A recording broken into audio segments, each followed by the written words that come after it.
hasrat mahu mengecap kesenangan hidup dengan cepat serta menikmati keseronokan zaman muda menjerumuskan dua lelaki ini ke dunia jenayah, samun dan rompak.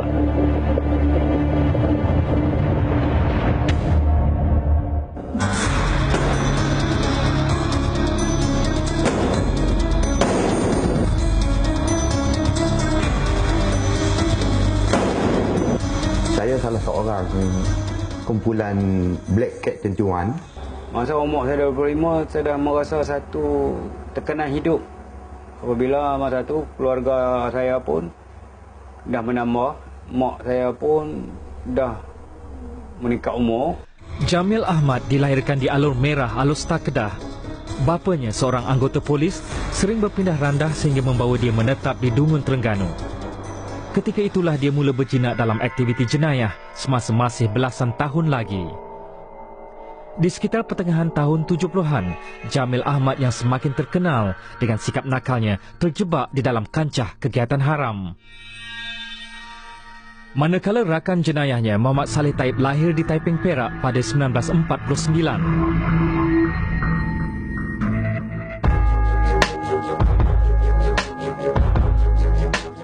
Saya terpaksa kerja kuat, tapi dengan kerja kuat pun tak mencukupi.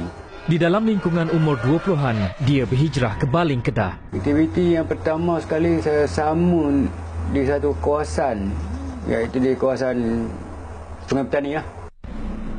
Aktiviti samun dilakukan tanpa dapat dihidup pihak berkuasa. Ini membuatkan dia lebih berani dan terus aktif melakukan kegiatan jenayah itu. 2 minggu lah kita buat lagi, dia kata di Sungai Petani ada lagi satu tempat, dia kata, iaitu kedai lah. Saleh kemudiannya bertemu dengan Jamil yang baru keluar dari penjara selepas menjalani hukuman atas kesalahan pecah amanah.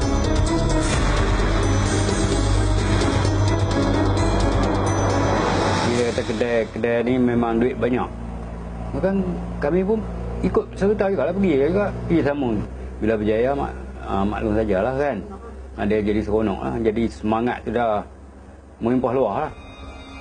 Bila kita dah bila rompakkan berjaya, duit pun dah ada banyak, maka hasrat untuk melakukan rompakan besar-besaran ni timbul lah, pasal kita berjaya kan. Maka memang berbakat kita korek duit ni, kita beli senjata untuk rompak yang lebih baik lagi. Sementara itu, Jamil yang baru dibebaskan dari penjara tidak pernah serik, terus melakukan kegiatan jenayah. Dia bergiat aktif menjadi ahli kumpulan kongsi gelap di sekitar Pulau Pinang.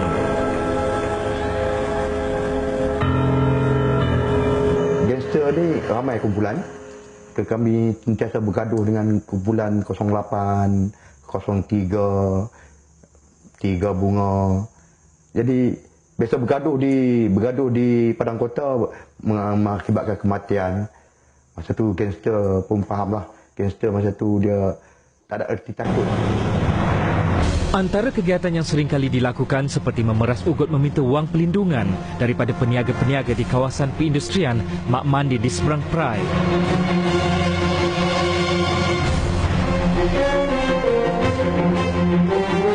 Budak Black Cat 21 kontrol. Kontrol tu maknanya meliputi semua sekali. Parking kereta, ke mana gerai-gerai yang jual barang-barang tu semua kami pau. Ada wang pelindungan. Pengalaman lalu digunakan untuk terus melakukan jenayah. Masa duduk di Kedah ni, memang duduk buat lah. Duduk pergi balik, pergi Penang terlibat dengan curi motor, duduk siam, talent.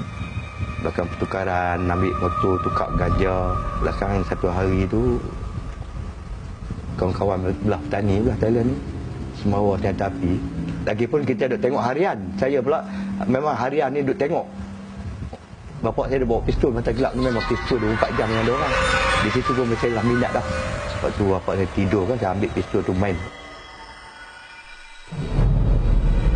Setelah melakukan hampir 45 kes rompakan bernilai puluhan ribu ringgit, Jamil dan Saleh lebih berani bertindak melakukan kegiatan jenayah menggunakan senjata api.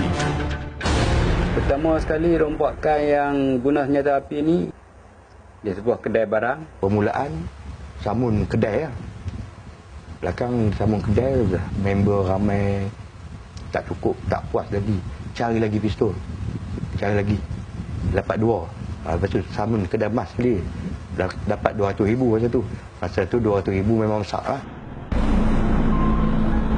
Dalam satu percubaan rompakan di sebuah kedai emas dan pajak gadai di kota Sarang Semut, Alustar, Saleh dan Jamil nyaris diberkas polis. Kumpulan perompak diketuai oleh Jamil cuba melarikan barang kemas dari kedai ini. Kejadian berkenaan masih segar diingatan Lai Chin Kan yang ketika itu masih kecil. Masa berlaku lompakan tu saya berumur 12 tahun. Saya mengaji di sekolah kebangsaan Mesir yang berdekatan dengan tempat kejadian. Penompak tu melalui jalan pendang di depan sekolah yang masa tu agak heboh, banyak mulut yang lengah, yang kacau. Baru tahu berlaku lompakan. Kedai Bapelai hanya terletak beberapa pintu dari kedai yang dirompak. Dalam kejadian waktu senja itu, berlaku tembak-menembak menyebabkan mereka terpaksa melarikan diri tanpa membawa hasil rompakan. Bak kata pepatah, sepandai-pandai tupai melompat, akhirnya ke tanah jua. Segalanya berakhir apabila Saleh dan Jamil diberkas pihak berkuasa selepas merompak wang gaji pekerja Felcra di Baling Kedah pada 1976. Jamil ni memang orang yang kaki jahat lah kan. Kaki boleh merompak ya. Maklum saja kita masa tu muda kan, sembang nak megah sikit. Macam ni aku adanya, tapi kalau ada apa-apa lubang baik-baiknya untuk sambung, kami nak sambung lah. Jadi dalam keadaan tu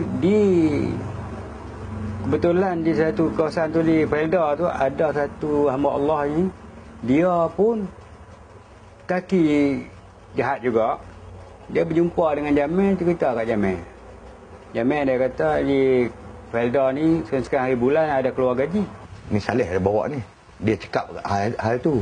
Kita ikut saya tak mau macam tu. Kita nak yang perfect duit cash je kan. Tapi dah ikut Saleh ni, ikut rentak je lah. Okey lah. Akan buat tinjau. Saya buat tinjau, pergi tengok. Masa 2-3 bulan jugalah. Pergi tengok macam mana keadaan jalan apa semua. Akan tengok, okey kita makan juga. Bulan yang ketiga dah tinjau tu. Hari tu memang yang tip sana, esok nak bawa keluar duit gaji.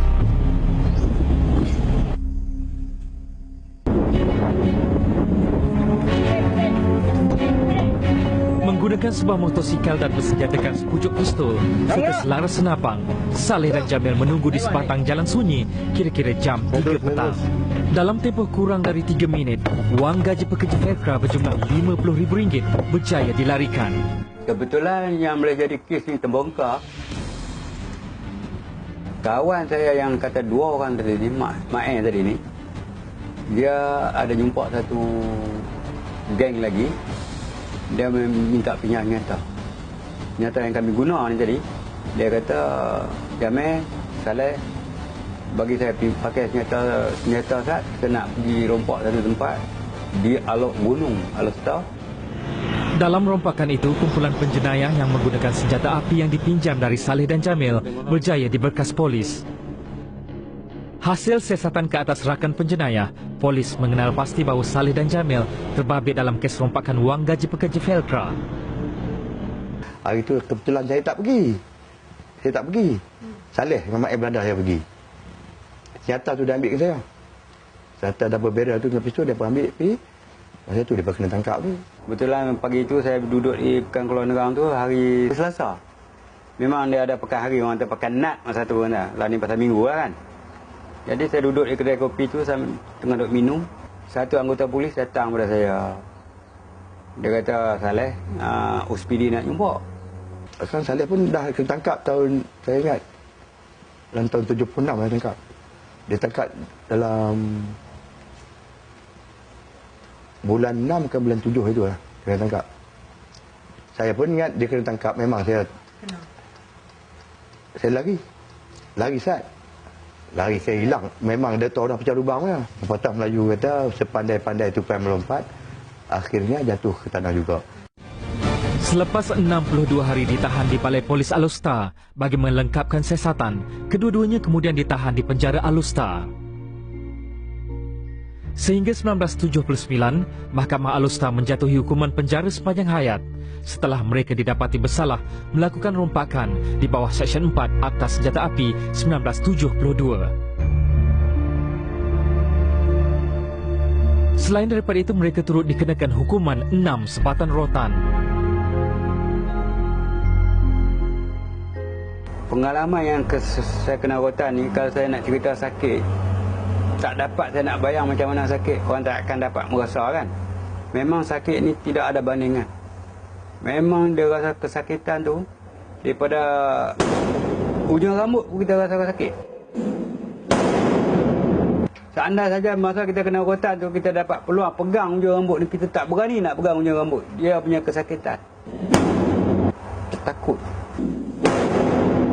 Turun. Bila turun tu kita rasa rotan bukan besar mana. Bila turun tu kita rasa lebih kurang kayu balak tu rasa kecil lagi. Dia punya bahana kekuatan turun tu. Kesan sebatan rotan akan meninggalkan parut yang bertahan sepanjang hayat.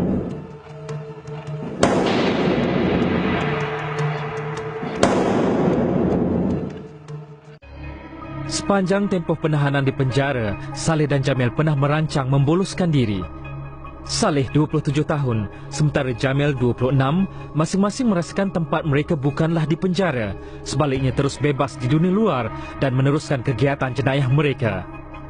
Setahun di penjara Alor, kedua-duanya dipindahkan ke penjara Taiping atas sebab-sebab keselamatan.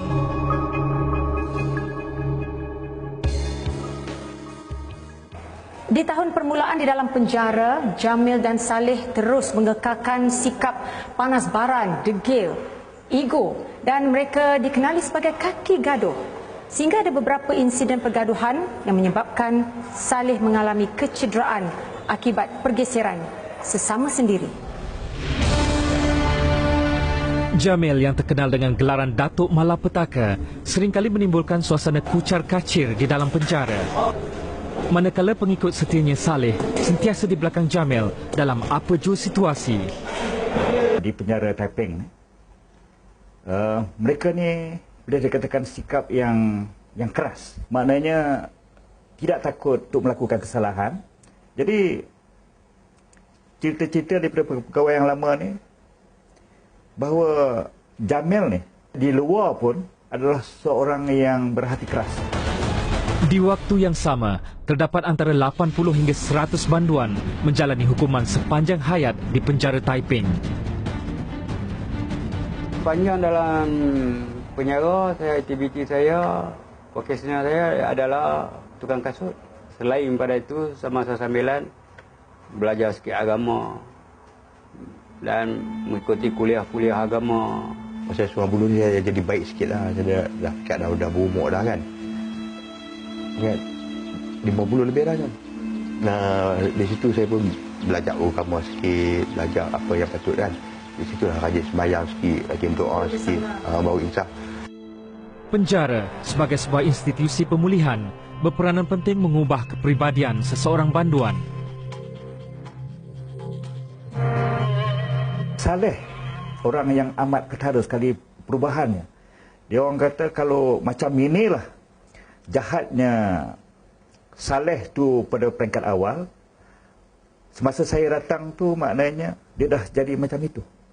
Maknanya dia tekan 80 ke 100% perubahan pada diri dia. Dia menjadi seorang yang boleh saya katakan sentiasa berdamping dengan surau. Perwatakannya pun selalu dengan kepiah ketayap. Dalamnya saya tu akan timbul satu azam. Aku ni dunia dah lepas. Aku dunia dah lepas, tak ada harapan lagi. Maka umur aku akan habis ini. Aku akan berazam, akan bertaubat. Bersungguh-sungguh kepada Allah. Aku tak akan melakukan perkara ni. Sekiranya aku mati dalam penjara ni pun, minta Allah Ta'ala terimalah aku di akhirat kelak. Pada 2004, Jamil yang amat digeruni banduan lain dipindahkan ke penjara Sungai Buloh. Buat pertama kalinya, dia dipisahkan dari rakan karibnya, Saleh. Saya dapati bahawa mereka telah berjaya mengikuti semua modul-modul dalam pelan pembangunan insan kita. Dan mereka pun boleh katakan berada pada tahap yang optimal dari segi pemulihan. Perubahan usia dan perubahan watak itu datang dengan sendiri. Kebanyakan banduan-banduan yang ganas tadi ini yang saya sebut, apabila lebih pada 8 ke 10 tahun ke 15 tahun, maka kita nampak mereka ni sudah mempunyai satu perwatakan yang jauh berbeza pada asal dia orang masuk. Di sebalik kesengsaraan kehidupan terkurung, tembok batu ini turut menjadi sekolah tempat mereka belajar untuk kembali menjadi insan berguna.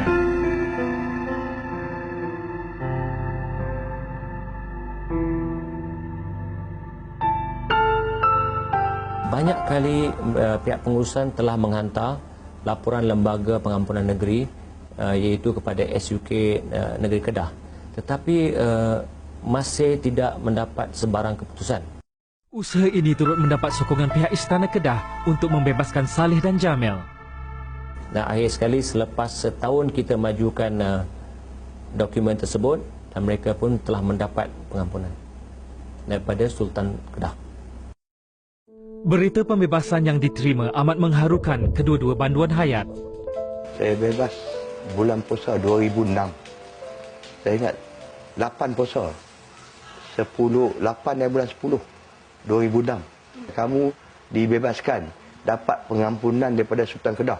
Di situ kaki saya betul-betul jam, saya terduduk. Oleh kerana salah percaturan dan hilang pertimbangan menyebabkan Jamil dan Saleh terpaksa menghabiskan separuh daripada usia mereka di dalam tembok batu. Kedua-duanya mencatat sejarah sebagai banduan paling lama menjalani hukuman penjara di negara ini. Dan di blok inilah Pak Jamil menghabiskan sisa kehidupan bergelar banduan sehingga dibebaskan pada 3 Oktober 2006. Saleh pulang ke pangkuan keluarga. Terlalu lama di dalam tembok batu, dirinya seperti dilahirkan semula. Dunia 30 tahun lalu amat berbeza dengan zaman pembangunan terkini yang serba canggih. Sementara Jamil kini menjalani kehidupan sebagai penceramah bebas. Mereka pernah dikategorikan sebagai banduan berbahaya, menunggu peluang terbuka untuk memboloskan diri. Namun rancangan mereka gagal kerana pihak pentadbiran penjara menghidu niat jahat itu.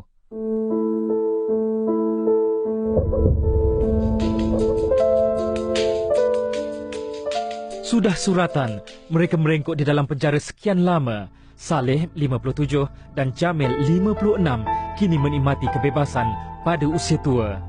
Sesiapa juga berhak diberi peluang kedua asalkan ada keinsafan bagi menebus dosa lampau.